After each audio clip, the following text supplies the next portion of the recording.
Well, it turned out to be a typical Syracuse UVA game, 1 point again, and obviously not happy with the loss here in the Carrier Dome. I thought both teams played extremely hard, and they had a little bit more offense than we did going down the stretch. So disappointed in that. We would like to have got that one today, but we didn't. Now we've got to roll up our sleeves and get back to work next week because we've got the Blue Jays coming in a week from today. John, what sort of changed in I guess maybe the end of the fourth quarter and going into overtime? It seemed like UVA kind of gained all the momentum there, and just kind of you guys could get back. Yeah, have a hard time finding the back of the net there. I think that they did a pretty good job sliding. We didn't do a great job on their, they call them big littles, where they invert a midi behind the cage defensively, and then face-offs. You know, they got more face-offs than we did in the game, which, you know, Jake was a little banged up. So we went back to Danny, and Danny got a few out, but they got a few that gave them some big possessions in the game. What did you see on the final play of the game? Looks like it's a good play by them trying to shoot over the top. We were trying not to switch. They had a midi behind the cage, inverting one of our short sticks, and set a pick. And we weren't supposed to switch, but I think we had some miscommunication. The defenseman didn't think that the shorty could get through, so he did switch, and as a result, we had two guys on one offensive player and left the other one wide open on the corner. Bradley, I mean, you scored that one goal after a pass over the top. You know, at that point, you just pushed it to 2. Like, you guys kind of were looking for just separation there. I mean, did you feel like that was the separation that you needed at that late stage? Yeah, at that point, it felt like we definitely had the game in our hands. I think we just needed one more, or just played a little bit smarter at that point, slowed down a little bit, but the ball didn't go our way towards the end of the game, and that's just how it ended up. Coach, a 9-2, I think it was, discrepancy in man-up advantages. Just a little too over-aggressive today, or what was the deal?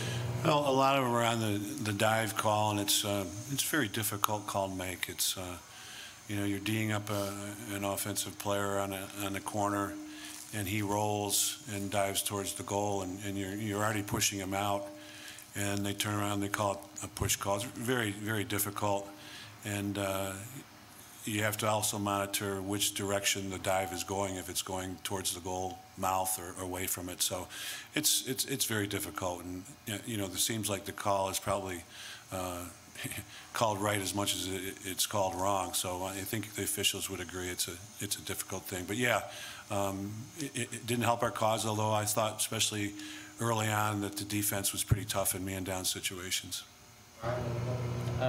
Coach, at the end of the fourth, when you had that possession, you didn't run the clock all the way down, but did you get the looks that you were hoping to? We kind of did. The timing was off on the play that we ran.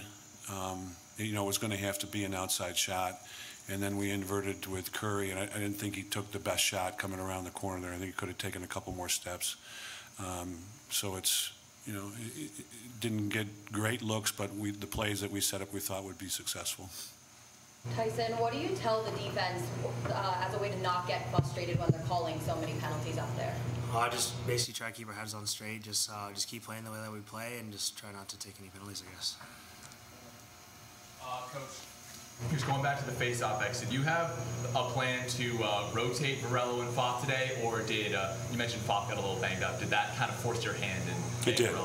Yeah, it did. We planned on seeing how the game was going to go, and Fopp had done such a nice job last week against Army with very aggressive wings.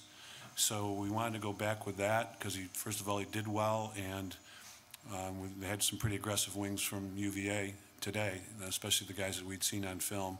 So we went with that, and then he got a little banged up when we had to give him a rest. And Danny's very quick. He gets on the ball pretty quick, and got a few out to us, and their wings picked up a couple there too. So it kind of went according to game plan. Although we probably would have stayed with Jake a bit longer if he was healthy. Tyson, what did you see from the UVA offense kind of down the stretch that they were doing well? Were they getting too many shorties caught kind of down the X, or what was going on? They were doing a really good job of actually keeping their crease occupied. They were putting 2 guys in, so they're doing a lot of 2-man game inside. and I felt that kept us occupied a little bit, and it freed up their middies behind, like their inverts, to get we weren't necessarily always ready for the slide because we were worried about our creaseman inside. So I feel like that we need to work on that a little bit more this week. And Coach, with Jacob, is that something that you have to reevaluate during the week, or is this seem like something he'll play through? Yeah, I would think some treatments and he'll be fine. Similar to what Brad said, like you guys were just kind of looking for that one thing to push ahead. Like, did you kind of feel a similar way where the offense just needed to do something more?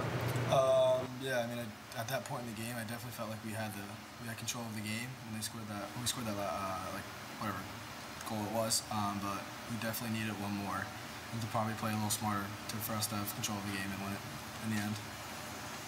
Coach and Brad, I understand the scoreboard said 15-14 UVA, but you consider this game another step in the right direction with this team this year?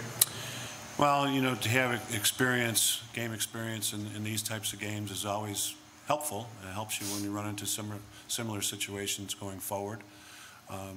Like I said earlier, I'm disappointed we didn't walk out of here with a win this afternoon, but we're going to build on it. And like I've said before, we'll watch the film, tonight and tomorrow, and learn from the mistakes that we made and the things that we did right.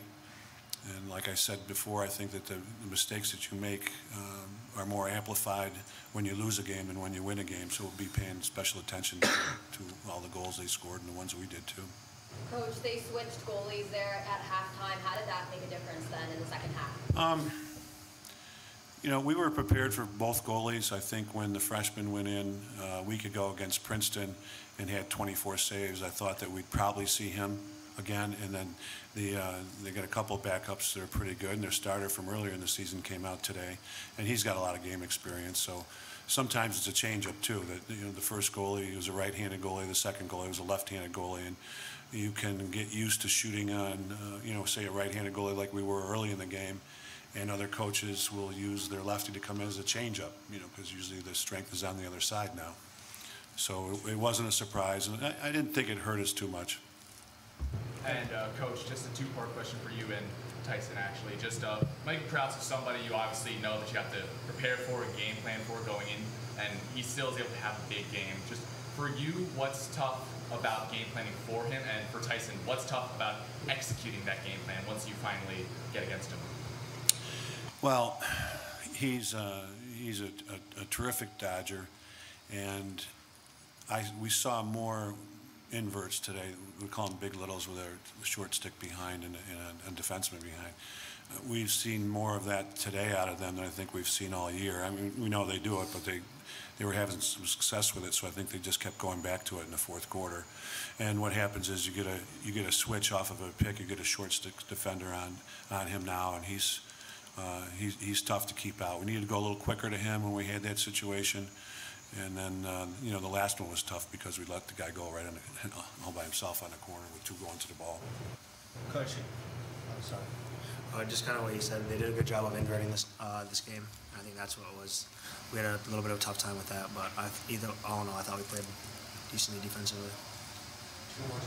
How important was it for Rafis to net a couple 20-goal scorer last year and hadn't found the net in the first three? Yeah, it was big. He had been sick earlier, and to get him back healthy, pretty much healthy, for this game helped. And he needed to get on track and put a couple in the back of the net for him to get his confidence back. So it was good that he did that. And then, this is for any of the players. How are you guys able to stay composed as it was so physical and chippy out there? I just think that we always preach competition and stuff and practice stuff. So I feel like by us competing very hard with each other every day, every week, that we basically are ready for situations where it gets chippy like that. I think that we push each other to those levels in practice, and I think that really prepares us for that.